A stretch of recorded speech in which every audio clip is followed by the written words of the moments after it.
decidido iniciar conversaciones con el Fondo Monetario Internacional para que nos otorgue una línea de apoyo financiero. Hay futuro, porque estamos afianzando este presente. La historia juzgará quién hizo qué, quién creó el problema y quién lo resolvió. Los invito a mirar hacia adelante, sin olvidar el pasado.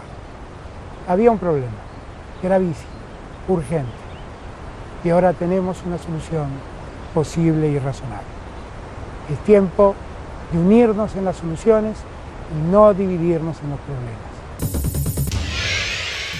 Bueno, bienvenidos y bienvenidas a Desiguales, edición especial de día viernes. Bueno, la noticia de la jornada lo ameritaba. Entre un video y otro, entre lo de Mauricio Macri y lo de Alberto Fernández, pasaron exactamente 3 años, 8 meses y una pandemia.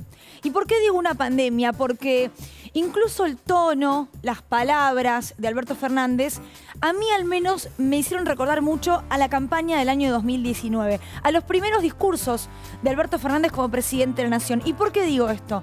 Porque en ese entonces la gran problemática argentina, el gran conflicto a resolver por el flamante presidente, era justamente el acuerdo con el Fondo Monetario Internacional, multimillonario, imposible de pagar y demás características, digo bien, que ustedes ya conocen. Pero claro, llegó una pandemia, en el medio la necesidad de guardar a la gente en sus casas, un virus que, Pablo, directamente nos mataba. Digo, no había otra opción que sea la vida o la muerte, y bueno, sí, claramente tenía que elegirse la vida.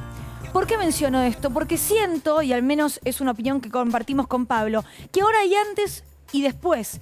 Lo que pasó hoy es el antes y el después del gobierno de Alberto Fernández. Que el después sea un camino de rosas sencillo, con ningún problema, no, para nada, ¿eh? Pero sí es un después con al menos un orden y con al menos el gran objetivo de campaña cumplido. Hoy Martín Guzmán habló de agradecimientos. Mencionó al presidente Alberto Fernández, mencionó a la vicepresidenta, mencionó a Sergio Massa, mencionó a los sindicatos en su conjunto, mencionó a los movimientos sociales en su conjunto, pero mencionó también a aquellos empresarios, y dijo textual Martín Guzmán, que sí entendieron de qué se trataba esto, y pidió ahora a la oposición que tenga un rol acorde, porque el programa va a ser más robusto si el apoyo social y político es más amplio. ¿A qué me refiero con esto? A que la resolución de un acuerdo político también fue política. Buenas noches, está ya con nosotros el ministro de Obras Públicas, Gabriel Catopodis. Lo mencionamos específicamente porque hoy se habló de que la infraestructura, que el desarrollo, de todo lo que se necesita para que la Argentina crezca, genere divisas o genere los recursos necesarios para sostener efectivamente este acuerdo sin que implique un ajuste o un daño a los vulnerados de siempre, tendrá sobresalieron dos elementos en particular: la ciencia y la tecnología, y también la infraestructura del país. No hay mucho para festejar. Lo que estamos viviendo en la Argentina es una tragedia que se consolidó en el momento en que el Fondo Monetario Internacional volvió a nuestras tierras, y eso tiene una responsabilidad política en concreto. De todas maneras, hoy el ministro Guzmán habló de una negociación durísima que tenía, sí, condicionamientos estructurales, que tenía pedidos de ajuste o consolidación fiscal, que los números cierren, digamos, pero con un costo social muy importante, y lo que narró el ministro de Economía fue que la pelea que dio el gobierno efectivamente fue para que no se exijan reforma laboral, reforma jubilatoria y otra serie de recursos del Estado que vienen sosteniendo, insisto, a los que han sido más castigados por el modelo anterior. ¿Qué fue lo que pasó? Bueno, el gobierno anterior fue un fracaso en términos políticos, económicos y sociales. Políticos porque no logró su reelección. ¿Por qué? Bueno, porque en términos económicos la gente percibió que vivió peor. Y en términos sociales porque la exclusión que efectivamente generó, lo llevó a buscar al Fondo Monetario Internacional como parte de la solución. Entonces, partiendo desde ese lugar, no se puede obviar ese tramo de la historia cuando se evalúa el acuerdo que hoy cerró o que hoy anunció el presidente Alberto Fernández y explicó con algún detalle el ministro Martín Guzmán. Pero no hay mucho para festejar porque no hay una salida buena. Todas las salidas eran malas. se buscaba era la menos mala posible. Y esto es lo que efectivamente logró en su negociación el gobierno. De aquí en más, lo que tendrá que demostrar el gobierno es cómo, momento a momento y con las revisiones trimestrales, con todo lo que eso significa por parte de un organismo como el Fondo Monetario Internacional, que no es neutral, que persigue un objetivo político, ideológico y geopolítico en nuestra región, bueno, dirá en el camino. Es decir, el gobierno evidentemente va a seguir a prueba en este sentido, pero supera un tramo de la pandemia realmente muy restrictiva y al mismo tiempo ordena, a partir de este acuerdo, ordena su acción política. El otro capítulo que también vamos a hablar hoy es la oposición. Ya estamos, pero vamos a ver de aquí en adelante un nivel de caradurismo político de dimensiones. Porque ahora todo esto se tiene que tratar en el Congreso Nacional. Y ya estuvimos escuchando en el día de hoy que había algunos sectores diciendo que querían efectivamente ver de qué se trataba todo esto en el Congreso, que es el lugar donde se discute. No entendieron lo mismo en el momento que se firmó, insisto, un acuerdo que nos sitúa en una situación de tragedia, porque están diciendo que el gobierno especuló y llevó todo hasta el último momento. Bueno, la otra posibilidad es que el gobierno negoció todo lo que pudo para no tener estas condicionalidades en el tiempo en que lo hizo. Y el tercer elemento en concreto, que a mí me parece el más determinante, quieren revisar cuál es el sendero que va a tener el gobierno para llegar efectivamente a este acuerdo. ¿Qué quiere decir revisar el sendero de las menciones que hoy hizo generales Martín Guzmán? Quiere decir, bueno, a ver qué modelo económico y qué decisiones va a tomar el gobierno para llegar a eso. Yo quiero recordar que las ejecutivas las ganó el Frente de Todos. Y vamos a estar frente a una situación nuevamente en que una minoría importante, es la oposición más importante de la Argentina, pero una minoría va a tratar de condicionarle el modelo económico y el perfil ideológico de la gestión a un gobierno que empieza a solucionar un problema que no tenía buena solución de un tema que efectivamente heredó el gobierno anterior. Entonces, vamos a tener por delante, y yo invito a que no aceptemos ese nivel, ni naturalicemos ese nivel de caradurismo político. Y una humilde recomendación para el gobierno. Esas sesiones yo las transmitiría de todas las maneras posibles para que bueno, la Diputados TV siempre transmite, sí, ¿no? es cierto, y Senado TV también, pero quizá hay que hacer un esfuerzo aún mayor. Quiero decir, allí es donde se van a escuchar los argumentos sobre los cuales va a transitar la política del gobierno y cuál va a ser el rol de la oposición para aprobar o no este acuerdo con el Fondo Monetario. Como verán, hoy en Desiguales hay todo menos humo. Desiguales, programa libre de humo, y así vamos a la mesa con nuestros compañeros, nuestro compañero y compañeras, ahí está, digo bien, de la jornada. Reiteramos, día viernes y estamos acá porque es un día particular. Jime, Flor, Nico, buenas noches. ¿Cómo están? Buenas noches. Vamos a después desarrollar, pero Pablo lo decía antes del aire. Hagamos trabajo de editor. Bien. Titulemos el día de hoy. Yo creo que hoy tendríamos que hablar del acuerdo con el FMI. No, hablando en serio. En mi caso puntual, vamos a intentar avanzar un poco de qué se le viene en términos políticos al gobierno. Hay algo que suelen decir todos los gobiernos, sobre todo los peronistas, que a los gobiernos no se los juzgan por los acuerdos con el FMI o organizaciones, sino por si mejoran o no mejoran las condiciones de vida de las personas en su paso por la gestión. Bueno, ¿qué escenario enfrenta el gobierno ahora para justamente eso, mejorar las condiciones de vida o no de acá a las elecciones de diciembre? Flor. Sí, vamos a estar hablando de esto de el sendero fiscal. ¿Qué carancho es el sendero fiscal? Vas a un asado, decís el sendero fiscal y la rompés. ¿Sí? Claro. Llevás el dato a la mesa y decís, voy a hablar del sendero fiscal. Vamos a hablar de qué significa eso. Por un lado, ¿cómo va a ser el gobierno en el acuerdo con el Fondo Monetario para bajar el déficit fiscal de manera gradual? Vamos a ver qué se acordó versus lo que pedía el fondo, lo que pedía Guzmán y qué se acordó. ¿Cómo vas a hacer eso sin ajustar el gasto? Parece algo imposible, veremos qué alternativas propone el gobierno. Porque lo que dijo Guzmán fue en concreto que se iba a aumentar el gasto en términos reales. Así digamos, es, ¿no? sí, por eso. Se va a aumentar el gasto, no se va a tocar jubilaciones, que es uno de los principales gastos del Estado, no se va a tocar obra pública, también un importante gasto que hace ahí el Estado. Bueno, entonces, ¿en dónde efectivamente se va a dar esa baja en el déficit? Jimé.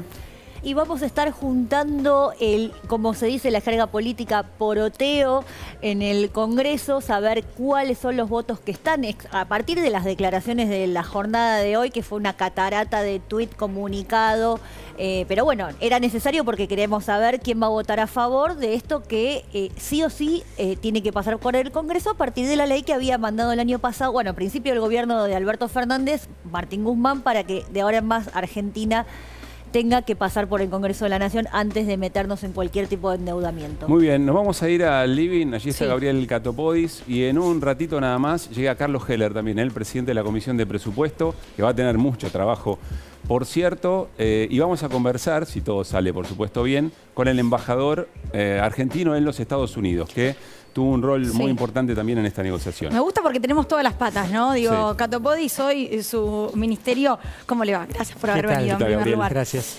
Su ministerio fue uno de los más mencionados, ¿no? Tanto en el discurso de Alberto Fernández como en la conferencia de Martín Guzmán. Se hablaba de obra pública y ciencia y tecnología de la mano. Pareciera incluso como que eran lo mismo en un momento, ¿no? La inversión Pero que parte se iba a del realizar. desarrollo lógico Exacto. que necesita el país, ¿no? Bueno, pero porque me parece que es muy claro que son los nombres propios de un acuerdo que marca una diferencia muy clara con los acuerdos que el país tuvo en las últimas décadas, ¿no? En la década del 90, el nombre de este acuerdo se vendieron empresas estatales. En el 2001 se recortaron jubilaciones y salario de los trabajadores. En el 2018 se frenó toda la obra pública y se aplicaron tarifazos en nombre de este acuerdo. Bueno, fue la decisión firme, la templanza del presidente de la Nación en la negociación la que, por supuesto, no dejó que se impongan esas condicionalidades y tener un acuerdo serio, razonable, que nos permite pensar en un crecimiento. ¿El ministro estaba al tanto de que la obra pública era uno de los ejes centrales del acuerdo? Bueno, yo cuando fui al Congreso Nacional a defender el presupuesto hace ya varias semanas, fue una posición de nuestro ministerio, pero también decisión de, por supuesto, el gobierno y el presidente de la Nación, no negociar la obra pública. Y fuimos muy claros en aquella oportunidad con legisladores de la oposición.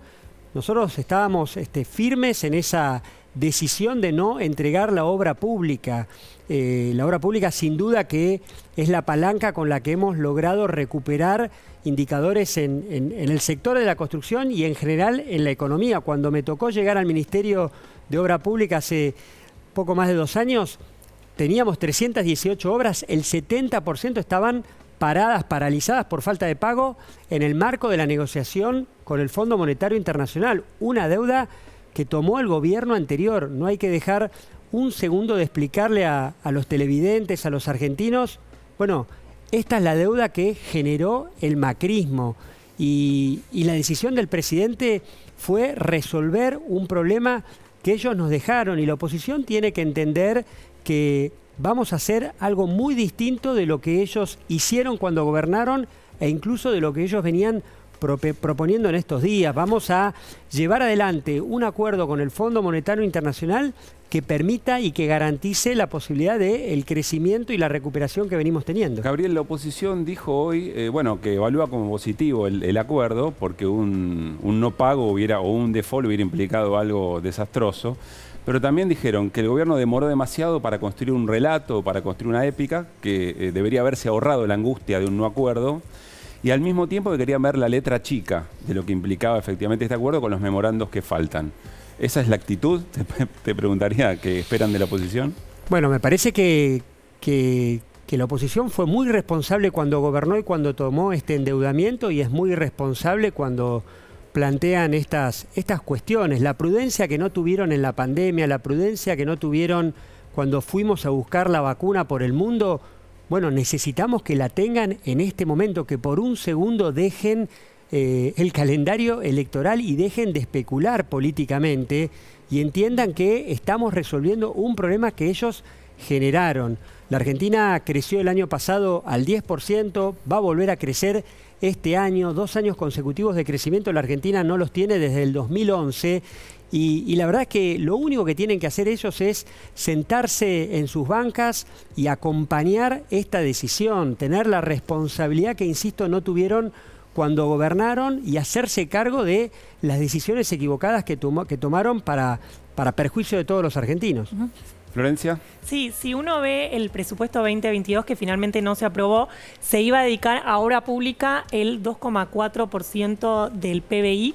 Quería consultarte si esto se va a mantener con este acuerdo y si el financiamiento lo va a hacer el Estado o van a ir en búsqueda de financiamiento de organismos internacionales o de otros países como pueden ser China o Rusia.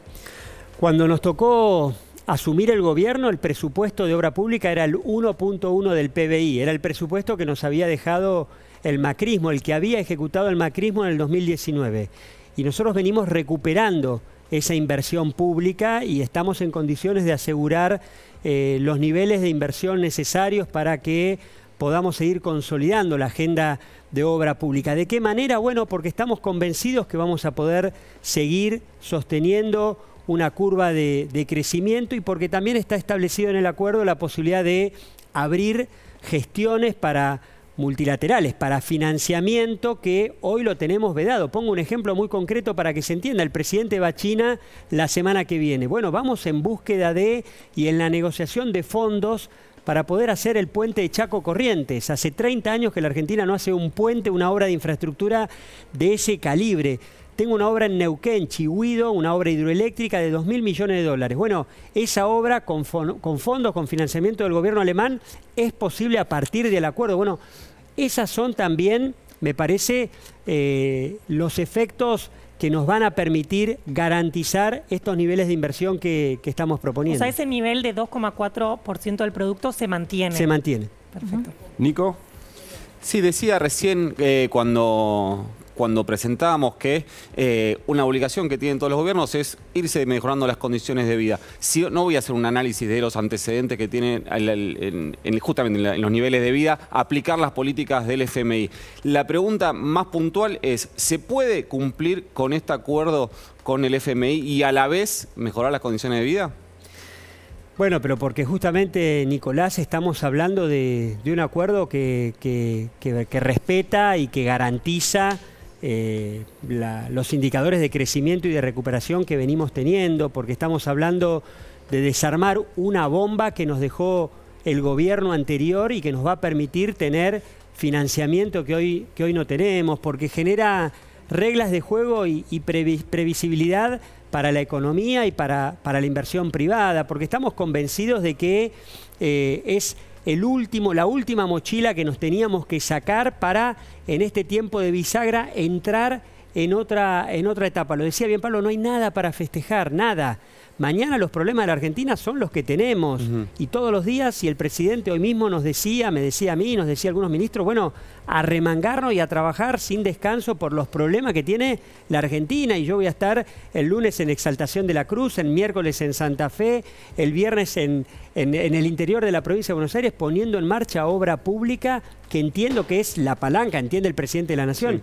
¿Qué es para rescatar? Bueno, la decisión del presidente firme para poder negociar y para poder generar un horizonte en un contexto muy, pero muy complicado que heredamos, ¿no? Ahora vos Gabriel, digamos, con lo que decís es que incluso cumpliendo lo que decía Flor recién, el famoso sendero fiscal, se pueden mejorar los indicadores sociales.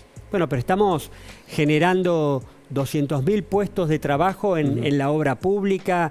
Tenemos perspectiva de poder generar arriba de 400.000 puestos de trabajo en la industria manufacturera el año que viene. Los 700.000 trabajadores que se suspendieron en la pandemia ya están todos en sus puestos de trabajo. Por supuesto que con muchísimos problemas que tenemos que seguir resolviendo, pero convencidos de que este es el sendero, que este es el rumbo y que esta es la decisión que teníamos que tomar. Antes de darle la pregunta también a Jimena Fuertes, Lucila decía algo muy interesante en el arranque. Quiero saber si vos coincidís. Ella decía, bueno, el gobierno asume y muy poquito tiempo después se viene la pandemia y después efectivamente tiene que empezar a resolver todo el tema del acuerdo. La pandemia no está resuelta, pero digamos que los niveles de actividad se recuperaron muchísimo. Es distinta la lógica en términos de restricciones y acaba de cerrarse un capítulo, se abre uno nuevo con muchos desafíos también. ¿Coincidís con eso? ¿Hay un antes y un después del día de hoy? ¿Y qué significa en todo caso para el gobierno haber encontrado un acuerdo en términos políticos y de gestión? Bueno, es eso del tiempo bisagra que yo decía y que recién se decía, no hay dudas de que no tenemos un mundo para perder. 4 años de macrismo, con mucho dolor, con muchas pérdidas para todos, con mucha angustia y 2 años de pandemia.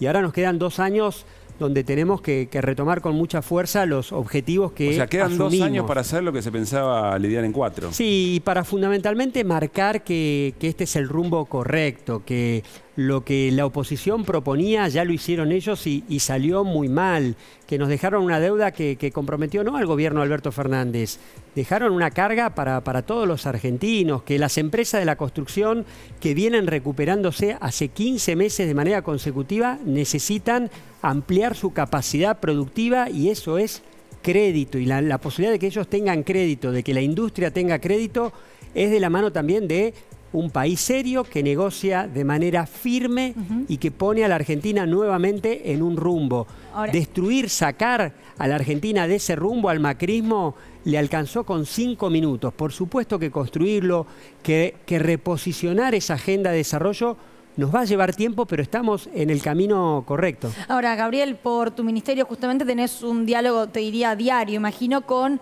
empresas privadas, ¿no? Que se dedican en este caso a la construcción. Y hoy el ministro Guzmán, cuando agradecía, al momento de agradecer a los empresarios, dijo, le agradezco a aquellos que entendieron de qué se trataba. ¿El sector entendió de qué se trataba? Bueno, vienen trabajando con mucho compromiso y con mucha responsabilidad. Lo hicieron en la pandemia, de vuelta, de 300 obras. Cuando llegamos hoy tenemos 3.700. Una mesa de trabajo con la UOCRA, con la Cámara de la Construcción. La declaración hoy de la mayoría de los sectores productivos, industriales, entendiendo que este acuerdo, sin ajuste en la ciencia, sin ajuste en la educación, sin ajuste en la obra pública, era y es la decisión correcta. Y por supuesto que es solo un paso, el primer paso de una serie de pasos que tenemos que ir dando. Nosotros necesitamos que estos acuerdos, este acuerdo, que la recuperación y el crecimiento todos los días se exprese en mejores trabajos y mejores salarios. Más trabajo y mejores salarios para los argentinos. Y esa es la tarea con la que el presidente todos los días nos convoca a empujar y a trabajar. Última pregunta, Jimena Fuertes. Sí, más que nada, no tanto como funcionario, sino como político, militante, que no sé si tuviste la posibilidad de ver los comunicados, los tweets, las expresiones de los dirigentes opositores exigiendo saber la letra chica de este acuerdo y quería saber qué opinión te merecía este tipo de expresiones. Bueno, que por decisión del presidente de la Nación, Jimena, vamos a llevar este acuerdo al Congreso Nacional, que si ellos lo hubiesen hecho en su momento no tendríamos hoy que transitar esta decisión tan difícil y tan compleja, que el presidente desde el primer minuto habló con mucha claridad a toda la sociedad y que expresó con mucha responsabilidad que este no era el acuerdo que nosotros hubiésemos querido llevar adelante, pero nos encontramos con esta deuda que es absolutamente impagable, 50.000 millones de dólares para pagar en 24 meses, 50.000 millones de dólares que no están ni en rutas, ni en hospitales, ni en viviendas, y que todos los argentinos, por decisión del presidente de la Nación, vamos a seguir investigando qué pasó, pero también es cierto que tenemos que seguir adelante, tenemos que trabajar para que esta decisión nos permita, bueno, seguir poniendo en marcha la economía. 2 años consecutivos de crecimiento, la recuperación 15 meses consecutivos del sector de la construcción y dejar atrás, bueno, una Argentina devastada que nos dejó el macrismo. Gabriel, rompo mi promesa, perdón, Lucila, rompo mi promesa y hago yo la última. Hay algunos sectores de la militancia... Caruso, cuando le dicen cierre, cierre, y él te tira una... Es nuestra esencia, Lucila, te pido por favor. Hay sectores de la militancia de base, digamos, del gobierno que han sido críticos en estas horas y vienen además invitando a que el gobierno en realidad no pague y no se someta, digamos, a las condiciones del Fondo Monetario. También algunos funcionarios y funcionarias de distintas líneas, no importa. Desde el gabinete, ¿cómo se recibe esto? No, pero estamos todos... coincidentes que es necesario el crecimiento para pagar esta deuda tremenda que nos dejaron.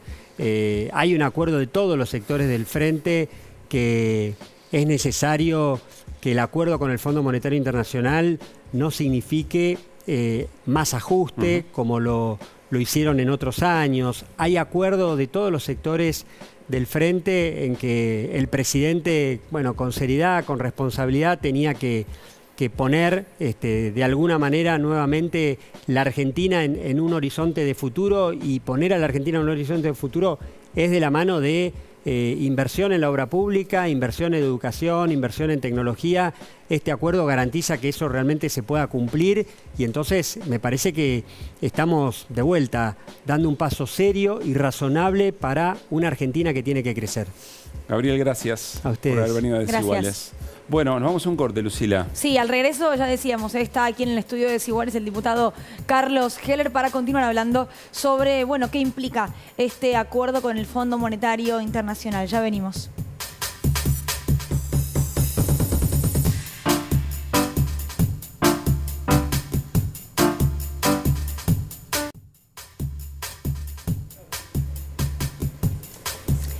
Estamos al aire. Sí, volvimos y seguimos en este especial de Desiguales, día viernes, jornada de viernes.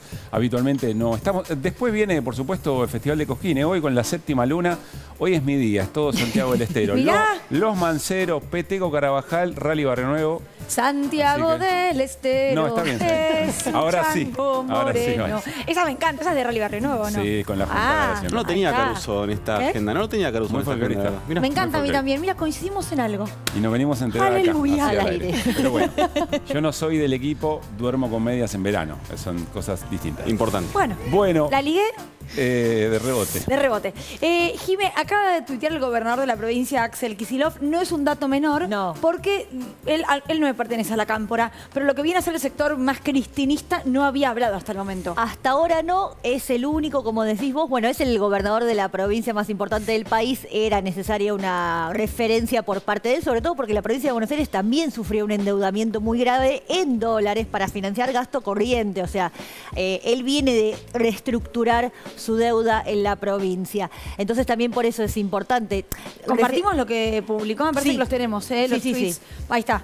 El gobierno de Macri contrajo la deuda más grande de la historia del FMI. Bueno, habla de lo que se debería haber pagado este año, el año que viene, y termina diciendo impagable, imperdonable, y el tuit interesante es el siguiente. Sí, claro. ¿No? Ahí está. El presidente anunció que el Fondo Monetario va a refinanciar esos vencimientos, evitará una verdadera catástrofe en lo inmediato, es decir, acuerda evidentemente con el o apoya, digamos, el acuerdo. Esperamos que la oposición colabore y se haga cargo del desastre que dejó a su paso y allí le pasa el guante a lo que hará la oposición, efectivamente, en el Congreso. Sí, que es lo que estábamos todos esperando hoy, el comunicado de Juntos por el Cambio, que es la segunda minoría en la Cámara de Diputados, es muy escueto, dice que bueno, que que da previsibilidad a este acuerdo y que insiste con esto de querer saber la letra chica. Como decía recién Catopodis, todas las leyes, los diputados, legisladores y legisladoras debaten la letra chica, no queda por afuera de los legisladores y legisladoras y tampoco por parte de la ciudadanía queda por afuera. Todos vamos a estar conociendo cuál va a ser esa letra chica. Recordemos que lo vamos a conocer porque el gobierno actual manda una ley al Congreso que hace obligatorio el paso por el Congreso. Yo igual diría, ojalá fuese así, ojalá todos los diputados y diputadas revisaran toda la letra chica de los proyectos de ley que votan, ¿no? Sí, bueno, pero en este contexto, en el día de hoy, era importante estos pronunciamientos, también lo hicieron los gobernadores, los radicales, por ejemplo, Gerardo Morales o Alfredo Cornejo, bueno, el ex gobernador de Mendoza, ahora diputado Alfredo Cornejo, dando cuenta de que estaban a favor de este acuerdo. Morales fue más enfático, Cornejo volvió con el tema de lo de la letra chica. Lo mismo Horacio Ahí está Morales. Larreta. Morales incluso tuiteó antes de que termine de hablar Martín Guzmán. Sí, tenía ya. Rápido tuiteó Morales, ¿no? Quería ser el primero, me parece, y al menos de los que yo vi, el más optimista y el menos quejoso. Exactamente, yo tuve la misma lectura, porque bueno, Rodríguez Larreta sí también insiste con lo de la letra chica, no así Morales, y bueno, también lo tenemos a Martín Lustó, senador, economista, si querés podés decir que es referente del mundo económico dentro de Juntos por el Cambio. Que uno también, de los, no sé si es el referente, pero uno de los. Uno de los, sí, exacto. No, y además también es senador y ahí también tenés la posición de cómo va a jugar Juntos por el Cambio dentro del Senado. Nico. No, que quiero decir dos cosas respecto a esto. Primero que para referentes económicos, hoy en la reunión de la Mesa Nacional por Zoom de Juntos por el Cambio estuvo Hernán Lacunza, último ministro de Economía de Mauricio Macri. Y respecto a lo que decía Jime de lo escueto del texto, a mí me parece llamativo, casi destacable, diría que en lo escueto, en lo frío, en las pocas definiciones que hay. Hablas del texto de Juntos por el Cambio. Del texto del comunicado, que son 3 párrafos cortitos, que participó el propio Mauricio Macri de eso. Lo que quiero decir es que para hacer un texto que lleva entre los firmantes al expresidente Mauricio Macri, yo destacaría lo lavado y lo escueto. Quiero decir que hasta el propio expresidente, que es como el líder de los halcones, digamos, me parece que lo destacaría de ese lado. Sí, no olvidemos que es el espacio político que consagró esta deuda. No se puede pasar por alto esto. Y otro elemento, lo decíamos también... Pero ellos suelen pasarlo por alto, Pablo. Claro, sí, está bien. Por eso lo destaco, digo. Lo que pasa es que permanentemente hay un relato construido en este sentido que tiene que ver con que la deuda fue para pagar deuda, etcétera, etcétera. Una cosa que ya... argumentos no tiene, sencillamente es como insistir, meter, no sé, una pelota en no, pero aparte, en una aguja, digamos, ¿no? El propio Mauricio Macri lo dijo la CNN, fue para pagarle a los bancos privados. Está bien, pero más de eso, lo que no quiero naturalizar es una parte de lo que dice ese comunicado, que es analizar la letra fina sobre cómo se va a llegar a ese acuerdo. Es decir, se va a llegar de la manera en que este gobierno, que fue elegido para esto, para un proyecto económico determinado, lo decida. No está en condiciones justo por el cambio, primero por ser oposición y por no gobernar, y segundo por la responsabilidad que le cabe en este sentido. Igual ahí hay un nivel de caradurismo realmente hay que muy diferenciar, fuerte. me parece, lo público de lo privado. Lo que quiero decir es, en la definición pública de Juntos por el Cambio, es eso que dicen, es lo esperable, digamos. Ahora, ¿qué es lo que no te dicen, qué es lo que no ponen en el comunicado? Es de dónde venimos y a dónde vamos, nosotros no podemos hacer otra cosa que votar lo que manden. Claro.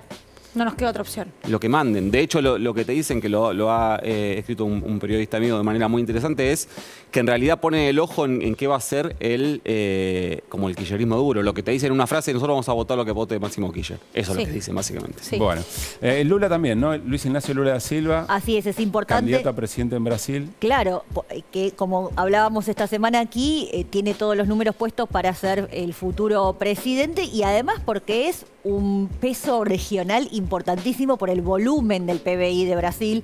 Entonces, más allá de lo político, en lo económico también Lula, que haya hablado Lula públicamente es un gran dato. Todavía no tengo el comunicado del Frente para Todos, del Frente de Todos. No, el de Máximo Kirchner no hay. Bueno, habló el jefe del Frente de Todos, ¿no? Que es el presidente de la Nación. Sí, claro. Bueno, efectivamente, claro, habló ni más ni menos que el presidente. No, lo decía el bloque. Pero la palabra de Cristina Fernández de Kirchner me parece que se espera. Y a veces ¿no? se está esperando... Una carta, un tweet, algo. Yo quiero decir algo, dijeron, ningún kirchnerista habló sobre esto. Yo creo que nuestro invitado sí habló y quiero saber si se autopercibe o no kirchnerista. Lo va a responder ahora. Bueno, nos vamos a ir al living, insisto. Estamos también en minutos con una comunicación a Estados Unidos con el embajador argentino allí, que alguna parte efectivamente trabajó, digamos, en el marco de este acuerdo. Pero si te parece... Sí, vamos al living, así después seguimos continuando con Flor también, ¿no? Que tiene un poco la parte más dura de esta jornada. El famoso sendero fiscal. Sí. ¿Cómo te va, Carlos? Bien. Gracias por venir. Gracias a ustedes por invitarme. Primero, ¿vos te considerás, vos sos kirchnerista? ¿Tenés alguna duda? No, bueno, está bien. ¿Viste? Hablaba recién. ¿Qué dije? ¿Y por qué? No, porque dijeron que no había hablado ningún kirchnerista y vos hoy diste una nota, por ejemplo. Di un montón de notas. No hice otra cosa que dar notas. Y también redes sociales. Sí, para dar notas. Sí. Ahora, Carlos, recién Jimé daba un poco el panorama en el Congreso, ¿no? Lo que va a ocurrir ahí, bueno, tu rol va a ser, me parece también más que importante, o al menos tendrás mucho trabajo por delante, ¿no? Sí, pero primero, a ver, hay que esperar que esto que hoy se anunció, que son los lineamientos del acuerdo, se conviertan en los documentos que tendrán que tener la aprobación del directorio del Fondo y del Congreso de la Nación. Todo esto que ahora está dado en grandes trazos se tiene que convertir en documentos puntuales donde todo esto está, digamos, con un nivel de detalle y que eso será lo que finalmente se va a aprobar. Yo creo que hoy Guzmán habló de 3 semanas, dijo algo por el estilo, de trabajo. Llegar a marzo, al vencimiento de marzo, con esto aprobado en el Con Congreso. esto aprobado, claro. Ese es un poco el esquema de trabajo.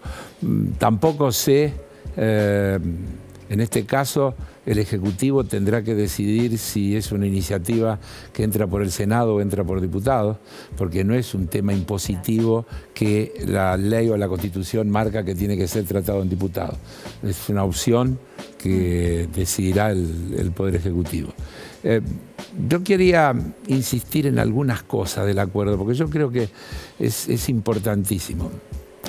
Por edad, diría que yo he vivido todos los acuerdos del Fondo Monetario. No, todos no. Todos. ¿Todos? Todos. El Fondo Monetario en 1957 creo que fue el primer acuerdo. Eras muy joven, Carlos. No tanto. Pero los he vivido todos. Y todos tuvieron una característica central, que eran programas de ajuste.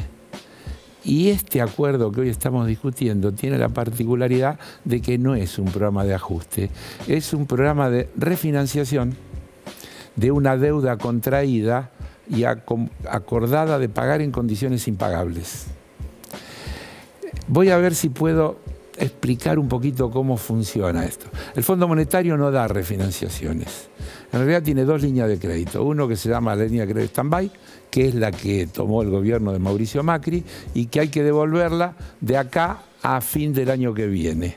20.000 millones, ya pagamos 5.000 y pico, 20.000 millones aproximadamente durante el año 2022 y otros cifra equivalente durante el 2023, creo que daba algún puchito para el 2024. ¿Qué es lo que se está acordando? Se está acordando un crédito de facilidades extendidas. ¿Qué es un crédito de facilidades extendidas? Bueno, un crédito que tiene otros plazos que los stand-by. ¿Cómo va a funcionar esto? A cada vencimiento que vamos a tener con el fondo nos va a dar un crédito por el monto de ese vencimiento para pagarle al propio fondo. Y se va a ir cancelando el viejo crédito con el nuevo crédito. Ese nuevo crédito que nos dan, y esto lo he visto poco y no sé por qué no lo dicen, tiene 4 años y medio de gracia cada cuota. Es decir, cuando nos den los 3.000 millones y pico de dólares para pagar lo que vence en marzo, hasta septiembre del 2026 no le vamos a pagar nada de ese crédito. Y a partir de septiembre del 2026 vamos a tener 5 años y medio más para completar esa devolución. Es importante, Carlos, esa aclaración. Muchísimo, porque ya sé que es dijo importante. En conferencia es, hay 4 años de gracia desde el desembolso. Pero claro, no se pero cada desembolso va a haber 30 meses de desembolsos. Por eso están hablando de las 10 revisiones trimestrales que se corresponden con cada uno de esos desembolsos. Es decir que esto se terminaría teóricamente de pagar, o los últimos vencimientos estarían por allá por el 2024, si no me falla el cálculo rápido. Pero esencialmente lo que quiero decir es que vamos a dejar de tener vencimientos de deuda hasta la segunda mitad del 2026. La pregunta que me hago es si en esas especies de tutorías que hace el fondo, revisiones que hace el fondo, no se pondrá, esto le voy a contar Nico un poco después, ¿no? ¿Con qué lupa viene a mirarnos antes de cada desembolso? No, porque tiene que ver con lo que está puesto en las condiciones. Y eso iba, Luli, a esto que yo empecé diciendo, que yo conozco todos los acuerdos históricos que se hicieron con el fondo, y es la primera vez que el ajuste no forma parte de las condiciones. Aquí no se habla de privatizaciones, aquí no se habla de reforma laboral, aquí no se habla de reforma previsional, aquí al contrario, en las notas que hoy vimos, incluso en la declaración que el propio fondo hace del contenido del acuerdo, dice que se cuidará la inversión pública, que se cuidará la inversión en ciencia y tecnología y todas aquellas cosas que tienen que ver con los sectores sensibles de la sociedad. Lo que habla, y a mi juicio es lo que monitorearán, es la reducción del déficit fiscal en un cronograma que se acordó y que llega hasta el 2025. Tenemos muchas preguntas sobre eso, Carlos, puntualmente, porque ahí hay un eje muy concreto. Déjame incorporar, sumar a la charla a Jorge Argüello, es el embajador argentino en los Estados Unidos. Ya seguimos charlando con Carlos Heller.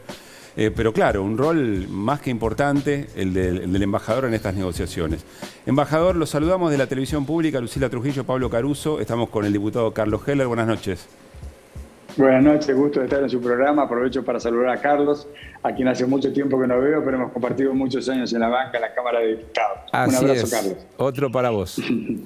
Bueno, aquí la pregunta, embajador, es si efectivamente hubo una decisión. Se dijo, previo a la reunión que tuvo Santiago Cafiero con autoridades en los Estados Unidos, que a un crédito político otorgado por decisión política, lo que se necesitaba para destrabar un acuerdo posible, sustentable, digamos, era que efectivamente hubiera una decisión política. ¿Hubo una decisión política para poder llegar a este acuerdo por parte del gobierno de los Estados Unidos? Bueno, evidentemente sí, hubo una decisión política porque la cuestión política es un componente necesario del acuerdo con el staff que hoy se anunció sobre los aspectos centrales de un nuevo programa. ¿Y por qué es así? Y porque en el año 2008, de no haber mediado consideraciones de naturaleza política y guiños entre la gestión de los presidentes Trump y Macri, ese préstamo nunca hubiera sido otorgado por el Fondo Monetario Internacional. ¿Y sabe por qué? Porque nunca jamás en la historia se otorgó un crédito de esas características. Es absolutamente inusual, número uno. Número dos, es un crédito de imposible cumplimiento. En los términos que fue convenido en el año 2018, todo el mundo sabía, el Fondo Monetario y nosotros, los países que están sentados en el borde del Fondo Monetario, que era de imposible cumplimiento. Argentina bajo ninguna circunstancia podía pagar en el año 2022, tal como está establecido en el cronograma suscripto, convenido en el año 2018, hubiera podido pagar casi 20.000 millones de dólares al Fondo Monetario Internacional. De manera tal que el problema se convirtió en un problema de dos partes, por lo menos. El fondo por un lado, nosotros por el otro.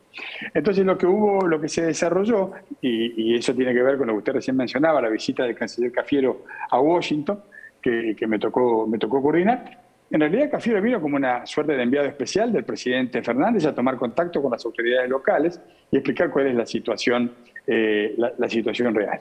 El mix entre el componente técnico aportado por el Ministerio de Economía y el componente político liderado por el presidente Fernández, con el jefe de gabinete de ministros, con el presidente de la Cámara de Diputados, con la Secretaría de Asuntos Estratégicos, con la jefatura de la Cancillería, más la acción desarrollada por instrucciones de Buenos Aires por los embajadores en cada una de las capitales de los países que están sentados en la mesa de decisión del fondo, produjo este resultado técnico-político que hoy fue anunciado por el presidente Fernández y que indudablemente es un paso adelante sustantivo en este macabro ciclo de endeudamiento y desendeudamiento que tiene la Argentina.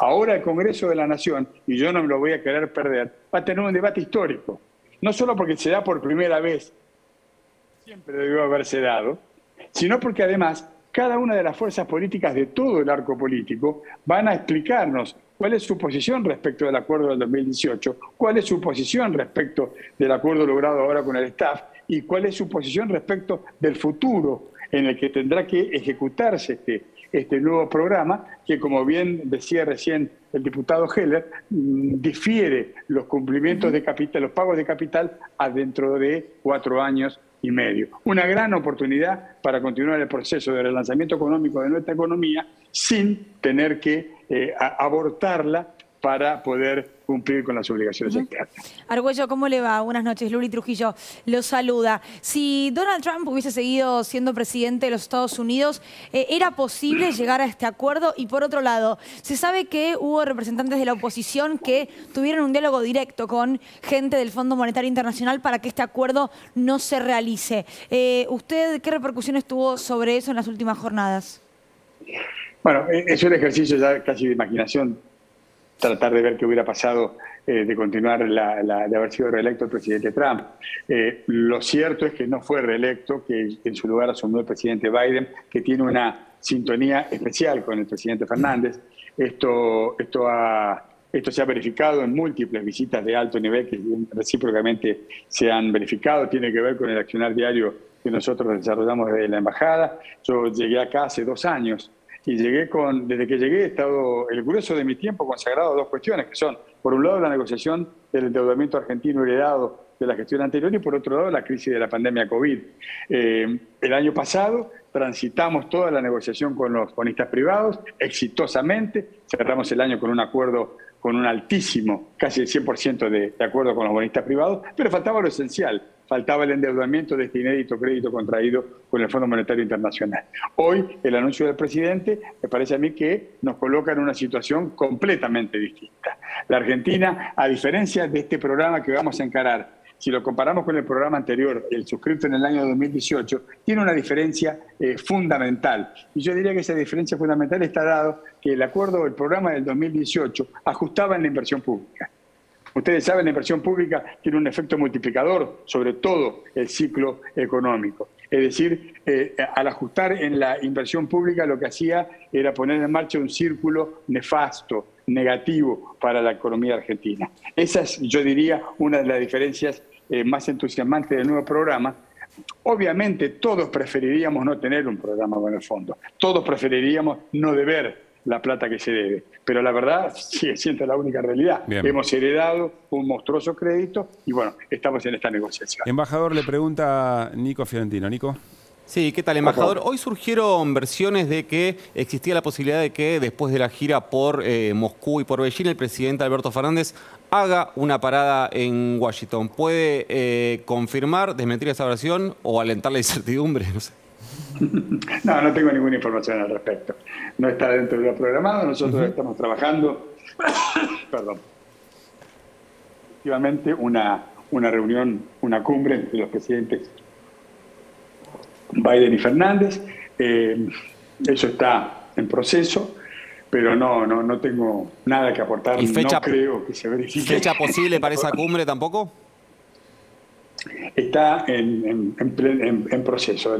Hoy, precisamente, después del anuncio del acuerdo con el staff del fondo, hemos retomado esa conversación, así que seguramente la próxima semana tendremos una novedad. Embajador, la última consulta. El ministro de Economía varias veces reiteró en la conferencia de hoy que las negociaciones fueron durísimas, que el Fondo Monetario había exigido lo que históricamente exige en términos de ajuste, reformas estructurales.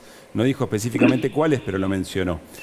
Quiero preguntarle, dentro de lo que sepa y pueda compartirnos, si la posibilidad de no pagar los vencimientos, por ejemplo, del día de hoy o algún vencimiento futuro, fue parte de la negociación por parte del gobierno argentino.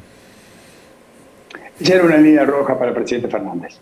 Todos los que participamos de una u otra manera en esta negociación teníamos en claro que era una línea que no podíamos cruzar. En la medida en que los términos del acuerdo, los aspectos centrales del acuerdo cerrado con el staff del fondo, limitara, deteriorara o abortara el proceso de recuperación económica de la Argentina, el proceso de crecimiento económico, no iba a haber acuerdo, no se iban a hacer los pagos.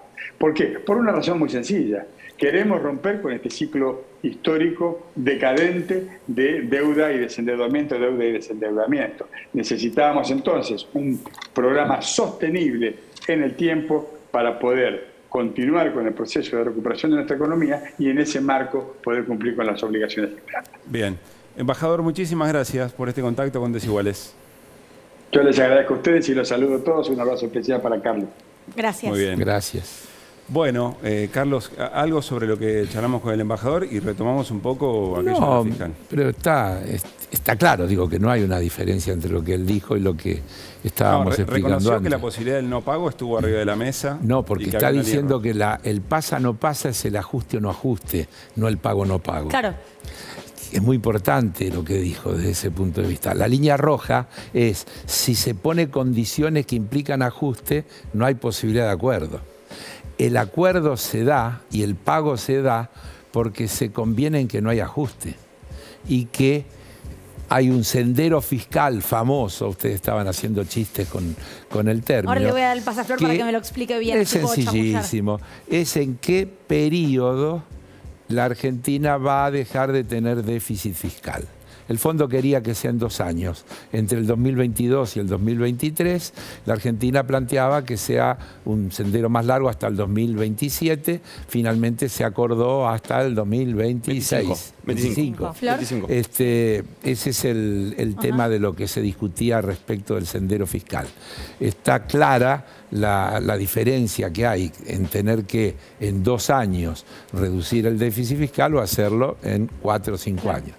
Acá quiero decir una cosa que Caruso, que tiene antecedente de dialogar conmigo, sabe que lo digo siempre.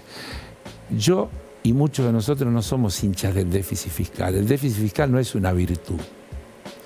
El problema de la discusión que está planteada es que los que viven abogando por la eliminación del déficit fiscal normalmente son los mismos que quieren disminuir impuestos.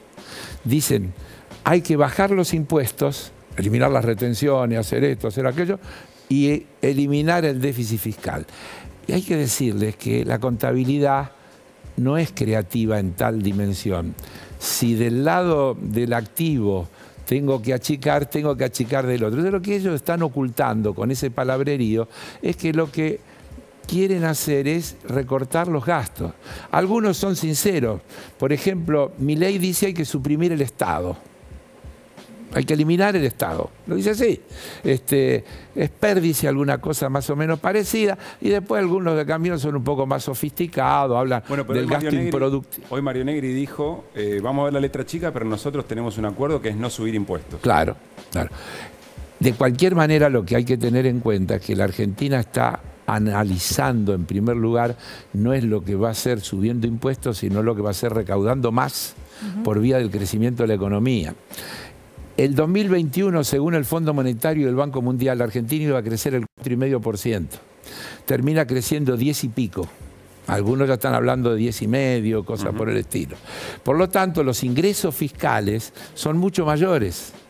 Y por lo tanto, vos podés tener un sendero fiscal de achicamiento del déficit sin necesidad de recortar el gasto. Aún aumentando el gasto, vos podés tener aumento del gasto y disminución del déficit fiscal, que es una cuenta virtuosa.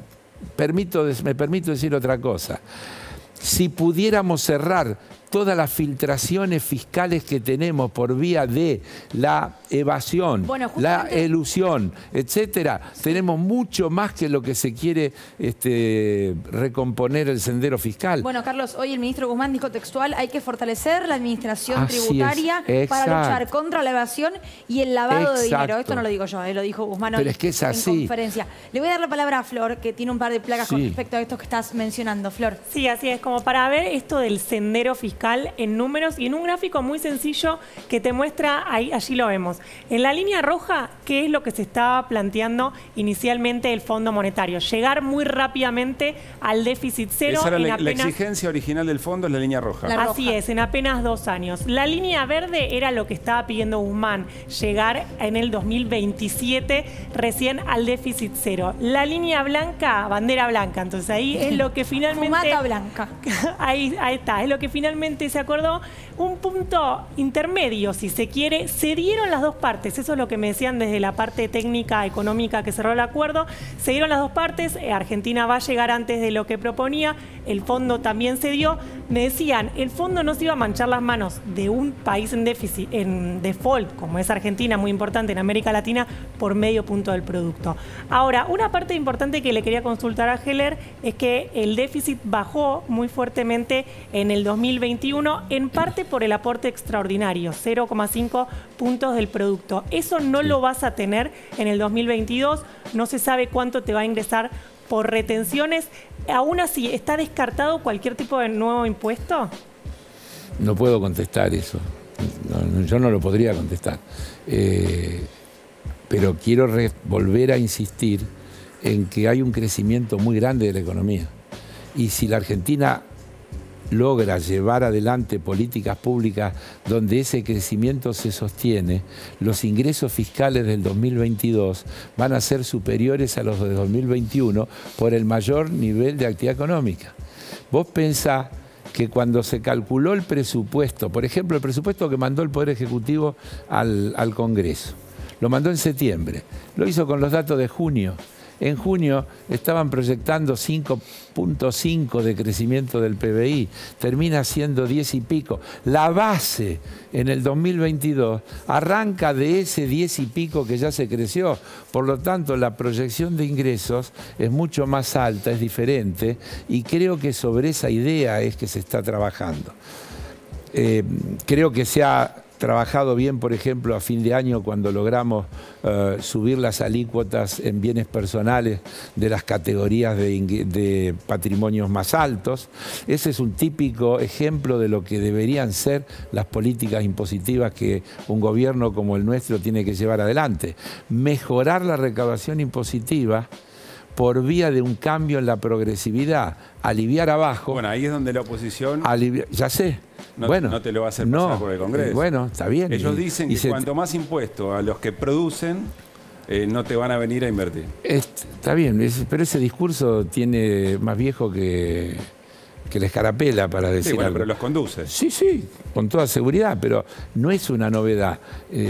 También me lo escuchaste decir infinidad de veces. Los legisladores del Tea Party juran, en el juramento, juran que jamás votarán una ley que implique un aumento de un impuesto o el aumento de una alícuota. Es decir, es una cuestión básica de su pensamiento ideológico.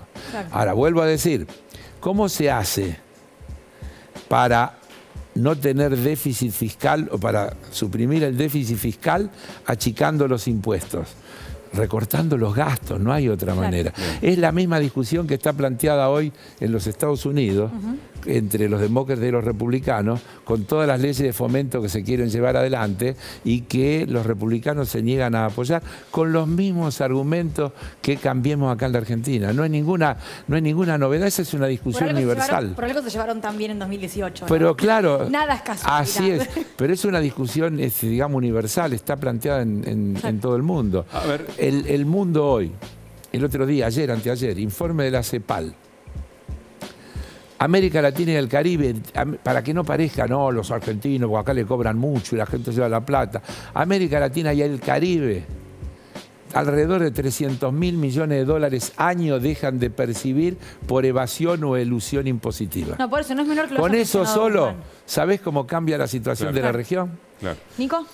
Sí, lo escuché esta tarde al diputado hablar sobre algo que figura en el comunicado del FMI, pero no formó parte de, o al menos que yo recuerde, de la declaración de Guzmán, que era que parte del acuerdo es la reducción progresiva de los subsidios a la energía, a las tarifas. Y yo lo escuché esta tarde, diputado, hablar de la posibilidad de una segmentación que incluya establecer algunas variables como metros cuadrados, como ingresos, como el consumo. Quería saber si esas variables que dio forman parte de la segmentación que está estudiando el gobierno.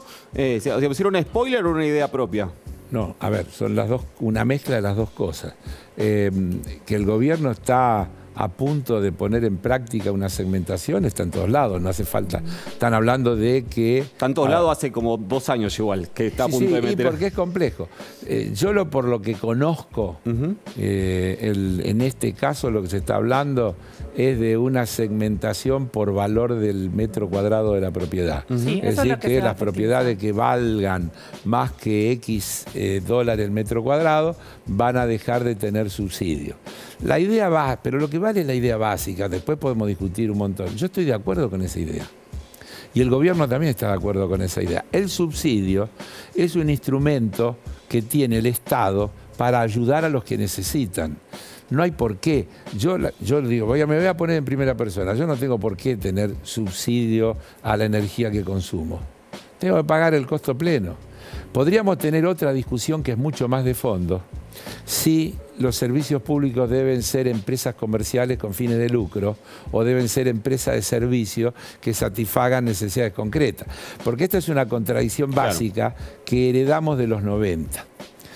Hasta los 90 los servicios públicos los daba el Estado, con la idea de que un servicio público esencial, que en la práctica es un derecho humano, tener agua, tener electricidad o tener gas, no puede estar explotado por una empresa cuyo objetivo es la maximización de la utilidad. Hay una contradicción que se ha venido resolviendo con el subsidio. que es un paliativo en el cual el Estado se hace cargo de una parte de ese costo para que los que no pueden pagar no se queden sin el servicio. Porque si fuera un hecho de mercado, los que no pueden pagar se quedarían sin gas o se quedarían sin luz. Y estarían entonces siendo privados de un derecho humano. Entonces de lo que se trata es de que el Estado toma recursos de algunos que tienen muchos recursos y subsidia a otros que no pueden pagar. Es así de simple el problema, es así de simple, no hay ninguna perversión. En el sistema de explotación privada de los servicios públicos esenciales, la única manera que se puede atender a la necesidad del conjunto de la sociedad es subsidiando a aquellos que no pueden pagar.